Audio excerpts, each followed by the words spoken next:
بسم اللہ الرحمن الرحیم. السلام علیکم ڈیئر ویورز. آج اس ویڈیو میں آپ کو بتاؤں گی کہ ریاست کے اوریجن کے بارے میں. جو لاسٹ دو تھیوریز ہم نے ڈیوائن تھیوری یا جو سوشل کانٹریکٹ تھیوری ہم نے پڑھی، اس کے ساتھ جو ہے وہ کئی اور تھیوریز بھی ہے regarding the origin of the state. اور اس میں جو ہے وہ ایک فورس تھیوری بھی ہے، اور اس کے مطابق جو ہے وہ ریاست جو ہے it is the child of force. یعنی سوسائٹی کے اندر ایک مضبوط طاقتور بندہ یا دولت مند بندہ جو ہے وہ اس نے تمام جو سوسائٹی کے اندر اس کے ارد گرد جو لوگ تھے ان لوگوں کو اس نے اکٹھا کر دیا اپنے ساتھ، اور طاقت کا استعمال کرتے ہوئے، اور اسی طرح سے ان کو ملا کر اپنے لیے ایک فوج بنائی، اور اپنے آس پاس کے جو اس کے قبیلے تھے ان قبیلوں کے اوپر جو ہے وہ اس نے اٹیک کیا. اور اسی طرح سے اس نے ایک قبیلے سے 2 قبیلے اور پھر 3 قبیلے جو ہے وہ سبجوگیٹ کر کے اپنے ساتھ جو ہے وہ شامل کرتا چلا گیا. تو اس حوالے سے کہا جاتا ہے کہ اسٹیٹ جو ہے وہ فورس کے نتیجے میں وجود میں آیا ہے. لیکن وہ یہ کہتے ہیں کہ اسٹیٹ جو ہے وہ صرف فورس جو ہے وہ 2 طریقے سے اسٹیٹ کو اسٹیٹ کے ساتھ اس نے ہیلپ کیا. ایک تو اس کی کریشن میں، دوسرا اس کی ایگزسٹنس میں. یعنی جس طرح سے اگر اسٹیٹ کو کریٹ کرنے کے لیے فورس نے اپنا کردار ادا کر دیا، تو اسی طرح سے اسٹیٹ کی ایگزسٹنس کے لیے جو ہے وہ فورس کا ہونا ضروری ہے، تاکہ اسٹیٹ پر کوئی اور جو اس کے باؤنڈری لائنس ہے اس کے اوپر کوئی دوسرا ملک جو ہے وہ اٹیک نہ کرے. تو اس تھیوری کے لحاظ سے فورس جو ہے وہ اسٹیٹ کے کریشن سے پہلے بھی ضروری ہے، یا اسٹیٹ کے کریشن میں بھی ضروری ہے، اور اسٹیٹ کے بعد جو ہے وہ بھی ضروری ہے. پھر اس کے بعد جو ہے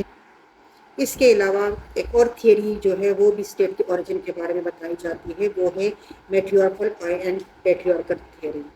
جو میٹریارکل تھیوری بتائی جاتی ہے اس کے حوالے سے، یعنی مدر سری اور پدر سری. اور یہ اس کنسپٹ سے نکلا جس میں یہ کہا جاتا ہے کہ اسٹیٹ جو ہے وہ ایک انلارجڈ فیملی ہے، یعنی مختلف فیملیز مل کر ایک اسٹیٹ جو ہے وہ بناتے ہیں. تو اس میں جس طرح سے کہا جاتا ہے کہ پہلے جو ہے وہ میٹریارکل سوسائٹی تھی، جس میں لوگ جو ہے وہ خانہ بدوشوں کی طرح زندگی گزارتے تھے، اور وہ زندگی کی جو بیسک نیڈز تھی، خوراک اور پانی اور اس کی تلاش میں وہ ایک جگہ سے دوسری جگہ جو ہے وہ موو کرتے تھے، اور جہاں پہ ان کو سبزہ یا خوراک جو ہے وہ مل جاتی تھی وہ وہاں پر اپنا ٹھکانہ بنا دیتے تھے. اسی طرح سے دوسرے قبیلے کے لوگ بھی وہاں پہ آ جاتے تھے. اس دوران جو ہے وہ ایک قبیلے کے مرد اور دوسرے قبیلے کے عورت کے درمیان جو ہے وہ ریلیشنز اسٹیبلش ہو جاتے تھے. اس ریلیشن کی وجہ سے جو ہے وہ جو بچہ جو ہے وہ پیدا ہو جاتا تھا، تو وہ فیملیز جو ہے وہ چونکہ وہ قبائل ٹائم گزرنے کے بعد اپنی اپنی جگہ سے وہاں سے ہٹ جاتے تھے اور دوسری جگہ جو ہے وہ موو کرتے تھے، بیکاز خانہ بدوش تھے. تو مرد جو ہے وہ ایک طرف چلا جاتا تھا اپنے قبیلے کے ساتھ، اور عورت جو ہے وہ اپنے قبیلے کے ساتھ دوسری جگہ چلی جاتی تھی. بچہ جو ہے وہ ماں کے پاس رہ جاتا تھا، ماں جو ہے وہ اس کی ذمہ دار ہوتی تھی. اسی طرح سے کئی جب مائیں جو ہے وہ کئی عورتوں کے یہاں جب بچے پیدا ہو گئے تو ان میں سے ایک مضبوط عورت جو ہے وہ اس قبیلے کی سربراہ بن گئی، اور وہ ان بچوں کے فیصلے جو ہے وہ کرتی تھی. تو اسی طرح سے یہ کہتے ہیں کہ اس وقت ریاست کی سربراہ جو ہے وہ عورت تھی. لیکن with the passage of time جب لائف سیٹل ہونا شروع ہو گئی اور لوگ مستقل طور پر ایک جگہ پہ رہنا شروع ہو گئے اور انہوں نے لائف کو سیٹل کیا، تو عورتوں نے گھر کی ذمہ داریاں سنبھالی اور مردوں نے باہر کی ذمہ داریاں سنبھالی. یعنی پیسہ کمانے کی ذمہ داری جو ہے وہ مردوں کے اوپر آ گئی. جب پیسہ کمانے کی ذمہ داری مردوں کے اوپر آ گئی تو ڈیسیجن میکنگ بھی انہوں نے ان کے ہاتھ میں جو ہے انہوں نے اپنے ہاتھ میں لے لیا. اور اسی طرح سے میٹریارکل فیملی سے پیٹریارکل فیملی جو ہے وہ اسٹیبلش ہو گئی، اور ایک خاندان سے 2 خاندان اور قبائل اور اسی طرح سے بنتا چلا گیا. تو یہ کہا جاتا ہے کہ اسٹیٹ جو ہے وہ ایک انلارج فیملی ہے. لیکن اگر ہم ان پچھلے سارے تھیوریز کو دیکھیں،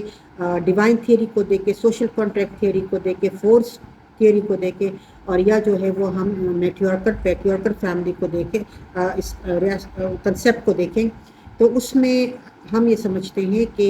کوئی ایک فیکٹر جو ہے وہ رسپانسبل نہیں ہے اسٹیٹ کی اسٹیبلشمنٹ میں. یہ سارے تھیوریز جو ہے یہ کسی ایک فیکٹر کے اوپر جو ہے وہ فورس کرتے ہیں، انسسٹ کرتے ہیں کہ یہی فیکٹر ہے جو کہ اسٹیٹ کی اسٹیبلشمنٹ کا رسپانسبل ہے۔ لیکن اگر ہم دیکھیں تو سارے ان فیکٹرز نے اپنا کردار جو ہے وہ ادا کیا ہے۔ یہ سارے فیکٹر جو ہے مل کر انہوں نے ریاست کو بنایا ہے، بیکاز سیاست جو ہے وہ ایک ارتقائی عمل ہے، وہ ایبرپٹ ڈیسیجن سے، یعنی جیسے کہ لوگ اکٹھے ہو گئے according to social contract theory اور انہوں نے کانٹریکٹ کر لیا، تو ایسا بھی نہیں ہے۔ اسی طرح سے ریاست جو ہے وہ ڈیوائن اوریجن کا جو نام جو ہے وہ بھی نہیں ہے۔ ہاں، مذہب نے ایک اپنا کردار جو ہے وہ ادا کیا ہے، اسی طرح سے فورس نے ریاست کی اسٹیبلشمنٹ میں اپنا کردار ادا کیا ہے۔ اسی طرح سے جو ہم دیکھتے ہیں کہ اسٹیٹ جو ہے وہ ایک لارج فیملی ہے، تو اسی طرح سے فیملیز نے اس میں اپنا کردار جو ہے وہ ادا کیا ہے۔ لیکن ہم کسی ایک فیکٹر کو اسٹیٹ کے اوریجن کا رسپانسبل جو ہے وہ نہیں سمجھتے۔ اسی طرح سے اسی لیے اس کو ایک ارتقائی عمل جو ہے یہ کہا گیا ہے کہ انسان کا جو ایفرٹس ہے، ایک کانشیس ایفرٹس جو ہے وہ انہوں نے کی، ان کے کانشیسنیس جو ہے وہ ڈیولپ ہونا شروع ہو گیا جب وہ رہنا شروع ہو گئے سوسائٹی کے اندر، ایک دوسرے کے ساتھ انہوں نے رہنا شروع کر دیا، تو ایک دوسرے کے ساتھ ان کے تعلقات، پھر اسی طرح سے جو ان کو منظم کرتا تھا اس کے ساتھ ان کے تعلقات، اور یہ سارا جو سوسائٹی کے اندر یہ جو پرابلمس کریٹ ہونا شروع ہو گئے، تو اس کی وجہ سے جو ہے وہ لوگوں کے اندر یہ ریکوائرمنٹ پیدا ہو گئی، یہ خواہش پیدا ہو گئی کہ ایک ایسا منظم ادارہ ہونا چاہیے جس سے وہ جو ان کو کنٹرول کر سکے، جو ان کے جو پرابلمس ہیں ان کو ریزالو کر سکے۔ تو اسی طرح سے ان سارے جو فیکٹرز ہیں انہوں نے اپنا کردار ادا کر دیا۔ اگر ہم دیکھیں کہ کنشپ ہے، یعنی جیسے ہم کہتے ہیں کہ فیملیز ہے، تو ظاہر ریاست کے لیے جس چیز کی ضرورت ہوتی ہے وہ ہے لا اینڈ آرڈر، یعنی ہم اس کو ایک جب ہم کہتے ہیں پولیٹیکلی آرگنائز سوسائٹی، تو اس کے لیے آرگنائزیشن کے لیے ضروری ہے کہ کچھ لا اینڈ آرڈر ہو، کچھ رولز ریگولیشنس ہو، ان رولز ریگولیشنس کو اوبے کیا جائے۔ تو جو ہیبٹ آف اوبیڈینس ہوتی ہے وہ اصل میں فیملیز کی طرف سے آتی ہے، اس لیے کہ فیملی میں ماں باپ ہوتے ہیں، بچے ہوتے ہیں، بچے جو ہے وہ اپنے ماں باپ کی بات مانتے ہیں، جو ماں باپ ان کی تربیت جس طرح سے کرتے ہیں، جیسے ہم یوزولی کہتے ہیں نا کہ کوئی بھی مسئلہ ہو جاتا ہے تو ہم یہ کہتے ہیں کہ جی ابھی تک ہم لوگ یہ کہتے ہیں کہ جی بہتر اچھا خاندان ہو، بچے کی تربیت جو ہے وہ اچھی ہونی چاہیے، اور بہتر جو ہے وہ فیملی کی طرف جو ہے وہ جانا چاہیے۔ تو یہ ایک کنسیپٹ ہے کہ جو بڑوں کی بات ماننے کی عادت بچوں میں آ جاتی ہے، تو وہی عادت جو ہے اس کو اگر ہم تھوڑا سا اور براڈ سینس میں لے لیں تو وہی عادت جو ہے وہ اسٹیٹ کے لیے ضروری ہو جاتا ہے کہ اسٹیٹ کے جو قوانین ہوتے ہیں، اسٹیٹ کے جو رولز ریگولیشنز ہوتے ہیں، بات ماننے کی جو عادت ہوتی ہے وہ یہی کنسشپ سے جو ہے وہ ڈیولپ ہوتی ہے۔ تو اسی طرح سے کنسشپ نے اپنا کردار جو ہے وہ ادا کیا جب لوگوں نے اصول ضوابط کو ماننا شروع کیا۔ پھر ہم دیکھتے ہیں کہ ریلیجن نے بھی اپنا کردار ادا کیا ہے، بیکاز شروع سے ہی نہیں ابھی تک ہم دیکھتے ہیں تو مذہب جو ہے وہ ایک کردار ادا کرتا ہے انسانوں کو کنٹرول کرنے کے حوالے سے۔ ایسے بہت سارے جو ہے وہ اسٹیٹس بھی وجود میں آئے، جیسے ہم کہتے ہیں کہ پاکستان کا اسٹیٹ جو ہے وہ آئیڈیالوجی کی بنیاد پر وجود میں آیا ہے، جو فلسطین یا اسرائیل کا اسٹیٹ ہے وہ بھی ایک آئیڈیالوجی کی بنیاد پر وجود میں آیا ہے، اور اس کے پیچھے آئیڈیالوجی جو ہے پاکستان کے پیچھے کیا ہے، ہم جیسے ہم کہتے ہیں ہمارے اسٹیٹ کے پیچھے ایک آئیڈیالوجی ہے اور وہ ہے ریلیجن، کہ یہاں پہ زیادہ جو میجورٹی میں لوگ رہتے ہیں ان کا ریلیجن اسلام ہے۔ تو اسی طرح سے اس نے ہمیں ایک ریاست کو ایک الگ ریاست حاصل کرنے میں ہماری ہیلپ جو ہے وہ کی۔ تو ریلیجن جو ہے وہ شروع سے ہی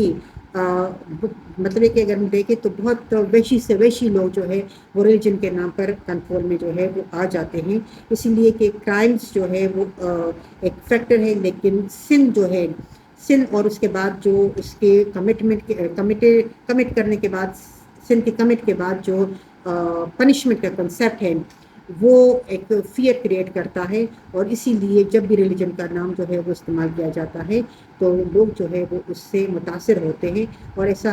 ہر مذہب کے لوگوں نے ماضی میں جو ہے وہ کیا۔ جیسے ہم نے کہا کہ ظاہر لوگ جو ہے وہ اپنی اختیارات کو سوسائٹی کے اندر یا دوسرے لوگوں کے اوپر اپنی جو انفلوئنس ہے وہ برقرار رکھنے کے لیے بعض اوقات مذہب کا نام جو ہے وہ استعمال کرتے ہیں۔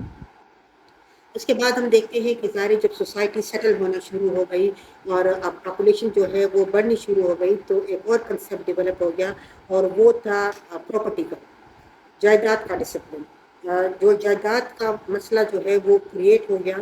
اور اس میں ظاہر ہے لوگوں کو ضرورت پڑنی شروع ہو گئی کہ ان کی جو جائیداد ہے، ان کی جو پراپرٹی ہے، جو ان کی پرسنل پراپرٹی ہے، جو ان کی بلانگنگس ہے، اس کی پروٹیکشن کے لیے کوئی نہ کوئی ادارہ جو ہے وہ ہونا چاہیے، بیکاز وہ اس قابل نہیں تھے، ان میں سے ہر بندہ اس قابل نہیں تھا کہ وہ اتنا جسمانی طور پر مضبوط ہو کہ وہ اپنے جو پراپرٹی ہے یا بلانگنگس ہے وہ جس شکل میں بھی ہو اس کا تحفظ جو ہے وہ کر سکے۔ تو اسی طرح سے جب بلانگنگ کا کنسیپٹ کریٹ ہو گیا، پراپرٹی کا کنسیپٹ جو ہے وہ کریٹ ہو گیا، تو اس کے ساتھ ساتھ جو ہے وہ پھر ڈیفنس کا کنسیپٹ بھی پیدا ہو گیا۔ تو ڈیفنس کے کنسیپٹ اور پراپرٹی کے کنسیپٹ نے اپنا رول پلے کیا ہے اسٹیٹ کے اسٹیبلشمنٹ میں۔ پھر فورس جو ہے اس نے بھی اپنا کردار ادا کیا ہے، اس کو ہم نظر انداز نہیں کر سکتے کہ بہت سارے ممالک جو ہے، بہت سارے اسٹیٹ جو ہے وہ دنیا میں ایسے ہیں جو کہ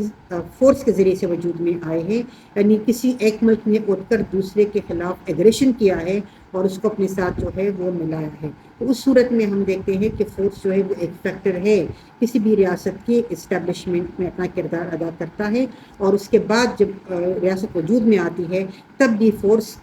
جو ہے وہ ضروری ہوتا ہے اس کو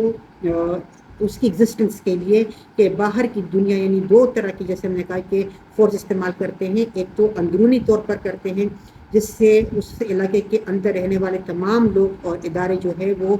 اس ریاست کی بات جو ہے وہ مانتے ہیں، اور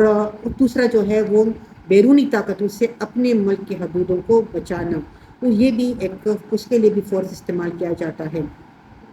یعنی آج کل جیسے ہم دیکھتے ہیں آج کل بھی فورس جو ہے اس کا استعمال ہوتا ہے دنیا میں۔ ہم دیکھتے ہیں کہ مختلف ممالک جو ہے وہ مختلف اوقات میں اپنے جو ان کے ویپنس ہوتے ہیں ان کے وہ ایگزیبیشن کرتے ہیں،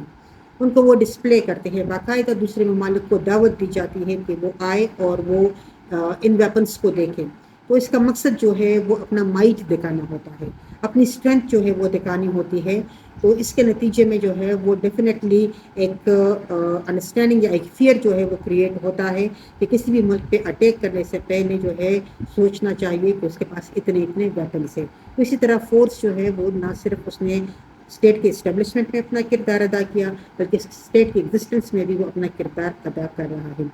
لاسٹ میں جو ہم دیکھتے ہیں that is political consciousness. Political consciousness جو ہے وہ ہم کہتے ہیں کہ ظاہر سوسائٹی تھی، اور جب سوسائٹی جو ہے وہ پولیٹیکلی آرگنائزڈ ہو گئی تو پھر جو ہے وہ اسٹیٹ اسٹیبلش ہو گیا۔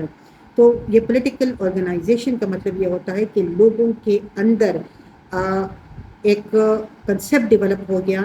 کہ ان کے جو رائٹس سے ان کو پروٹیکٹ ہونا چاہیے،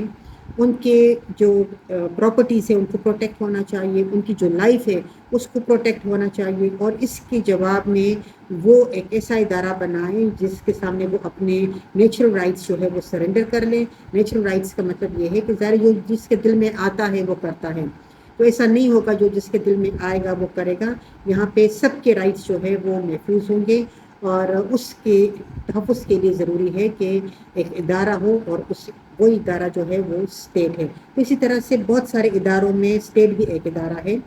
لیکن یہ دوسرے اداروں سے اسی لیے ڈفرینٹ ہے کہ اس کے پاس اپنے رولز ریگولیشنز کو امپلیمنٹ کرنے کا بھی اختیار ہے، اور اختیار کس حوالے سے ہے کہ وائلیشن کی صورت میں اس کے پاس جو ہے وہ پنشمنٹ کا اختیار بھی ہے۔ تو اسی لیے اس ریاست کے اندر بہت سارے ادارے ہوتے ہیں، لیکن ریاست ان اداروں سے سپریم اس لیے ہے کہ اس کے پاس اپنی لاز کو امپلیمنٹ کرنے کا بھی پاور ہے، اور اس کی وائلیشن کی صورت میں اس کی پنشمنٹ کا اختیار جو ہے وہ بھی اس کے پاس ہے۔ یہ تھوڑی سی اپنی طرف سے میں نے کوشش کی کہ میں اسٹیٹ کے اوریجن کے بارے میں بتاؤں، کہ جب ہم کہتے ہیں کہ subject matter of political science state, اور جتنی بھی انسان رہتے ہیں دنیا میں وہ کسی نہ کسی اسٹیٹ کے سٹیزنس ہیں۔ اسٹیٹ لیسنس کا کنسیپٹ جو ہے وہ دنیا میں رہا ہی نہیں ہے، اسی لیے یہ ضروری ہے سمجھنا کہ یہ اسٹیٹ کیا چیز ہے، یہ کس طرح سے ڈیولپ ہوا، کہاں سے یہ اس کا اوریجن ہوا، اور اس کا بنیادی کام جو ہے وہ کیا ہے۔ نیکسٹ ویڈیو میں انشاءاللہ آپ کو میں بتاؤں گی کہ اسٹیٹ کا جو ویسٹرن کنسیپٹ ہے وہ کیا ہے اور اسلامک کنسیپٹ آف اسٹیٹ جو ہے وہ کیا ہے. تب تک کے لیے اللہ حافظ.